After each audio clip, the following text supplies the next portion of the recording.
Allô? Oui, oui, oui, oui. Oui, oui. Oui, ça marche.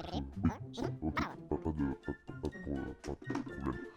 Euh, Bonjour et bienvenue dans cette nouvelle vidéo des achats d'octobre 2024. C'est parti, générique. Putain, c'est pas mon boulot ça. Moi, mon boulot, c'est de tuer des gens. C'est de tuer des gens. C'est de tuer des gens. 2 octobre 2024 et on a pas mal de choses, on a du jeu, on a des films, on a du livre, on a du disque CD pour être précis, et c'est par ça qu'on va commencer immédiatement cette petite vidéo, et ce jour aussi évidemment. On a deux OST en fait tout simplement, donc je vous confirme, hein, je me suis bien lancé dans la collection d'OST de films. En l'occurrence on a l'OST de Philadelphia et l'OST de Jackie Brown juste ici, les deux du coup à bon, 6,99 l'unité, qui est plutôt un bon prix. Je vous conseille de regarder ces deux films là, ils sont super cool. Jackie Brown, film de Tarantino, et Philadelphia bien sûr, vous connaissez sûrement l'OST de Bruce Springsteen. Je vais pas m'attarder dessus, mais bon, ces deux films là, honnêtement, vous pouvez y aller les yeux fermés, ce sont de très bons films. Pour suivre, on a du Steelbook avec une bouse et un truc plutôt bien. Les deux dans le même univers, c'est-à-dire l'univers DC Comics. Je commence par la bonne chose, il s'agit de la partie 2 de Crisis on Infinite Earth de Justice League. Donc la suite du long métrage d'animation qui était sorti en 2023, si je dis pas de bêtises. La deuxième partie du coup est sortie, ainsi que la troisième. La troisième, je ne l'ai pas encore récupérée, mais en tout cas, du coup, je vais pouvoir regarder la première partie sans être frustré, puisque je n'avais toujours pas regardé la première partie que j'avais topée dans une des précédentes vidéos. Là, en l'occurrence, partie 2 acquise, je vais pouvoir du coup profiter et regarder peut-être du coup les trois d'un coup, je ne sais pas encore. Par contre, la petite bouse qui suit, c'est The Flash, bien sûr. Alors, le film en soi, il y a eu de l'effort qui a été fait, mais pas sur les effets spéciaux, clairement pas. Hein. On sent qu'il y a eu une motivation, on va dire ça comme ça. Mais le film est vraiment pas top. C'est très cafouillis au niveau du scénario, ça respecte pas le comics, bien sûr. Enfin, sur certains points, oui, sur d'autres points, c'est débile. Mais bon, si vous l'avez pas vu, foncez le voir, juste pour vous faire un avis autour de ça. Il s'agit quand même, n'oublions pas, d'un des films les plus chers à produire. Voilà, avec des effets spéciaux de cette trempe, c'est honteux tout simplement. Bon, j'ai quand même topé le Steelbook puisque je l'ai eu à un prix dérisoire en fait, 2 plus 1 offert. Donc ça complètera bien sûr la collection DC Comics. Voilà. Pour suivre le jeu vidéo que j'ai acheté ce jour-là, il s'agit, alors je l'avais en fait précommandé et je l'ai reçu du coup ce jour-là. Il s'agit d'une nouvelle cartouche pour l'Evercade, la numéro 41, celle avec la saga de Kane, donc Legacy of Kane, Blood Omen et bien sûr Soul River, le deuxième jeu tout simplement. Les deux jeux étaient sortis sur PlayStation, je sais que Soul River était sorti sur Dreamcast, c'est sur cette console que je l'ai fait. Par contre, les deux, je sais que Soul River était sorti aussi sur PC, mais Blood Omen, je ne sais pas s'il était sorti. N'hésitez pas à me le dire dans les commentaires si vous êtes au courant s'il était sorti à l'époque. Je précise, je pense qu'il doit être sorti maintenant depuis un petit moment sur GOG. Mais s'il était sorti à l'époque, n'hésitez pas à me le dire. Je n'en ai aucune idée. C'est une giga cartridge comme Tomb Raider, donc du coup les deux jeux sont inclus à l'intérieur puisqu'il y a besoin quand même de pas mal d'espace, disons. Vu que chaque jeu faisait à peu près 700 mégas si je ne m'abuse. Voilà, de toute façon c'est à peu près ça pour les disques en CD. Dernier achat du jour, du coup, il s'agit d'un bouquin, voilà, tout simplement, un bouquin, un manga pour être précis, une saga en un tome, et qui a eu un jeu vidéo très récemment, il s'agit bien sûr de Sandland. Voilà, donc plutôt cool, je vais pouvoir du coup me plonger dans cet univers d'Akira Toriyama, RIP Akira Toriyama bien sûr, et pourquoi pas faire le jeu vidéo juste après. Ça m'intéresse quand même pas mal, donc j'attendais d'avoir d'abord le manga pour après pouvoir bien sûr enchaîner avec le jeu vidéo. On passe à la suite? C'est parti! 7 octobre 2024, et là on a un hasard qui fait très bien les choses. Je vais vous expliquer en détail. On a deux jeux vidéo et on a un film un petit peu ancien.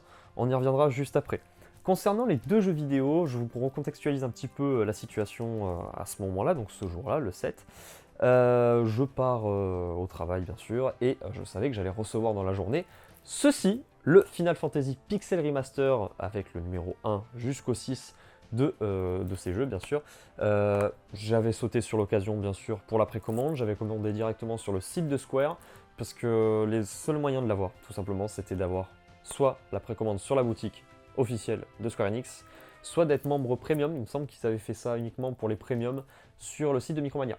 Voilà, donc c'était ou en boutique aussi bien sûr, c'était les seuls moyens de récupérer cette version de ce jeu-là, bien sûr, qui a été réédité, la première version étant scalpée car la page de vente a été leakée quelques jours avant la sortie de ce jeu.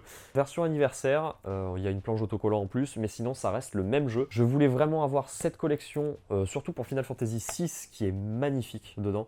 Donc bon, les six premiers qui sont inclus sont vraiment très beaux, il n'y a pas de problème. Et bon, j'avais hâte de poser les mains dessus, ce qui va pouvoir être fait maintenant, puisque je possède désormais cette version.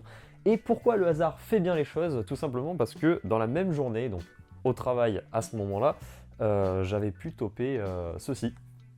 La collection of Mana, donc c'est très drôle, puisqu'en fait, ça contient les 3 spin-offs de la saga Mana, qui est lié à Final Fantasy, donc Mystic Quest, donc Final Fantasy Adventure, Secret of Mana et Trials of Mana, donc l'opus Super Nintendo et PS1 qui était sorti du coup en une seule cartouche uniquement sur Nintendo Switch. Et donc j'ai pu toper cette boîte avec la cartouche pour seulement 13,33 € et ça fait vraiment plaisir. Donc du coup je me retrouve avec pas mal de choses intéressantes au niveau de Final Fantasy. Et ça c'est plutôt cool. J'ai beaucoup d'heures de RPG, je pense que je pourrais pas m'ennuyer. Et pour terminer ce jour-là du coup, on passe au film que j'avais repéré. Il s'agit de l'Armée des Ombres de 1969 avec notamment Lino Ventura bien sûr dedans. Donc c'est un film qui se passe durant la Seconde Guerre mondiale. Je ne l'ai pas encore regardé, du coup j'ai sauté sur l'occasion bien sûr, dans un petit coffret plutôt sympa pour un prix classique de 30 € bien sûr. Un petit coffret en carton voilà, qui est plutôt sympatoche. Voilà, c'est tout pour aujourd'hui, on passe à la suite, c'est parti. 9 octobre 2024, et là on a du lourd, et surtout en termes de poids, il s'agit de Gundam The Origin, bien sûr. Donc les origines de Gundam, qui sont ici dans une édition qui est aux petits oignons, avec des pages couleurs, une couverture cartonnée qui fait plaisir. Ça va être une couverture qui va durer, que vous n'allez pas abîmer toutes les 5 minutes, en l'ouvrant, en le déplaçant, en le mettant dans une bibliothèque, etc. Franchement, c'est super quali. Par contre, le prix est très qualitatif aussi, on est à une trentaine d'euros environ. Ça fait vraiment mal aux fesses. Mais bon, pour avoir un truc comme ça, avec environ 500 pages, on est sur de la très très bonne qualité. Je suis très content d'avoir entré ça dans la collecte. Et je ne sais pas combien il va y avoir de tomes. Donc autant je m'engage sur un truc où je vais dépenser plus de 400 balles. Mais honnêtement, ça fait plaisir d'avoir des bouquins comme ça. Et on verra du coup à la suite. Je ne l'ai toujours pas lu. Je me réserve ça pour un moment tranquillou. Voilà, on passe à la suite. 15 octobre 2024, et là on est sur une petite pépite. 3 jeux. Alors déjà, je vous dis tout de suite, quand j'ai commandé ça, j'attendais ça comme un fou. J'attendais toujours ce moment d'acheter ces jeux-là précisément, pas en termes de jeu, mais sur cette console-là. Franchement, je suis vraiment très très content. Il s'agit tout simplement, je ne fais pas durer le suspense plus longtemps, il s'agit de 3 jeux PC Engine. Voilà, en l'occurrence nous avons PC Kid, premier du nom ici, nous avons Shinobi et nous avons Space Harrier. Alors il faut savoir que Space Harrier était d'occasion, mais par contre PC Kid et Shinobi étaient neufs. Alors je dis bien été puisque je les ai mis dans la console. Voilà. Pourquoi je les ai achetés neufs? Tout simplement pour avoir mes jeux à moi. Alors, certes, j'ai mis un peu le prix. C'était un peu en dessous du prix du marché. Donc plutôt content, surtout pour du neuf. En fait, c'était les prix d'occasion, mais un peu moins cher. Tout simplement. Là, on est vraiment sur des versions au top. Avec dedans, en plus, la petite notice Sodipeng qui fait plaisir. Alors, je crois qu'elle est que dans Shinobi et PC Kid. Je crois que Space Harrier ne l'a pas, même si je dis pas de bêtises. Mais en tout cas, on est sur des jeux qui sont vraiment très très propres et ça, c'est vraiment très cool. Donc j'ai pu déjà un peu mettre mes mains sur Shinobi et sur PC Kid. Space Harrier, c'est un petit peu chaud quand même, hein, mine de rien. C'est vrai que la version Master System est un peu plus accessible. Là, on a des sons qui sont vraiment excellents, mais c'est incroyable. PC Kid, il n'y a rien à dire dessus et Shinobi, c'est un classique aussi. Donc je suis très content d'avoir entré ces 3 petits jeux. Qui sait, peut-être que j'en aurai dans les mois qui arrivent. En l'occurrence, voilà, 3 U-Cards qui viennent s'ajouter à la petite collection PC Engine qui commence un petit peu à grandir. On est à 4 jeux. Voilà, c'est incroyable. On a beaucoup de jeux sur PC Engine. Non, vraiment, franchement, je suis très content de les avoir et voilà, je suis hyper heureux d'avoir pu avoir ces 3 petites boîtes, surtout dans ces états-là. On passe à la suite ? c'est parti. 19 octobre 2024, et vous venez de le voir dans mes mains, Alan Wake 2 est arrivé en physique parmi le monde des joueurs, on va dire ça comme ça. Très content d'avoir ce jeu, j'en étais sûr. J'étais sûr et certain qu'il allait sortir un jour en physique, c'était pas possible que ce soit autrement. Donc j'ai enfin pu poser mes mains dessus après un an à attendre qu'il sorte. Il aurait pu sortir en 3 ans, je l'aurais pris quand même en boîte. À 80 €, je prends pas.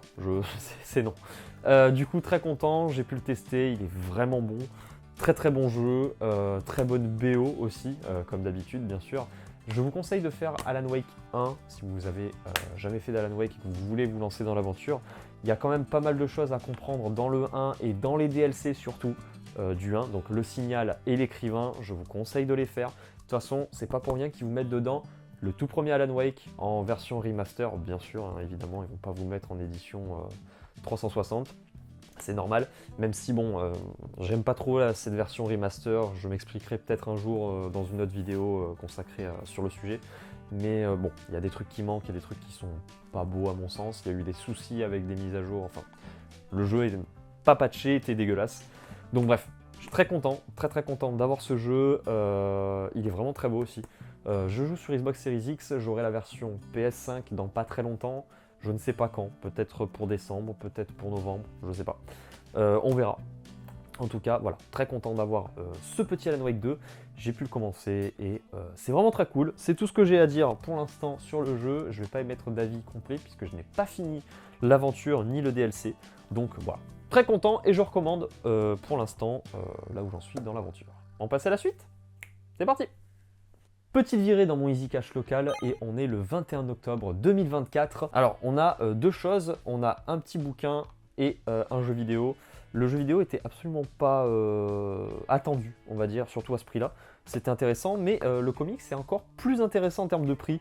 Tout simplement, il s'agit de Flashpoint, mais pas n'importe quelle édition, l'édition des 10 ans. Voilà, avec la couverture en lenticulaire, qui est vachement bien en fait. Hein. Donc côté noir et blanc, ça rend trop bien, c'est génial. Côté noir et blanc et côté couleur, bien sûr, avec deux versions dedans, la version colorisée et la version croquis. Donc très cool. Enfin croquis, oui, on va dire ça croquis.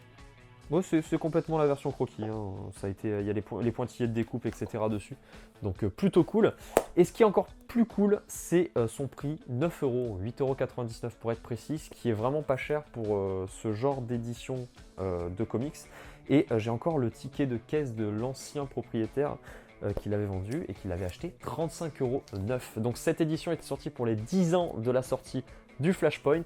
Donc là, il y a quelques années, hein, en 2022-2023, je crois, si je ne dis pas de bêtises. Dans ces eaux-là, c'était le 2022. En tout cas, la personne l'a acheté en 2022, donc c'était ça. Le premier comics enfin, originel de Flashpoint est sorti en 2011-2012 dans ces eaux-là. Ce qui est bien aussi dans cette édition, alors je ne sais pas si dans le Flashpoint d'origine, il y avait aussi ce petit truc en plus, c'est qu'au tout début, on a un prologue futur imparfait, avec du coup dedans le négatif qui, en fait on apprend pourquoi il est là, etc. Ce qui est plutôt intéressant, mais ça ne fait pas partie du Flashpoint qui se compose en 5 parties.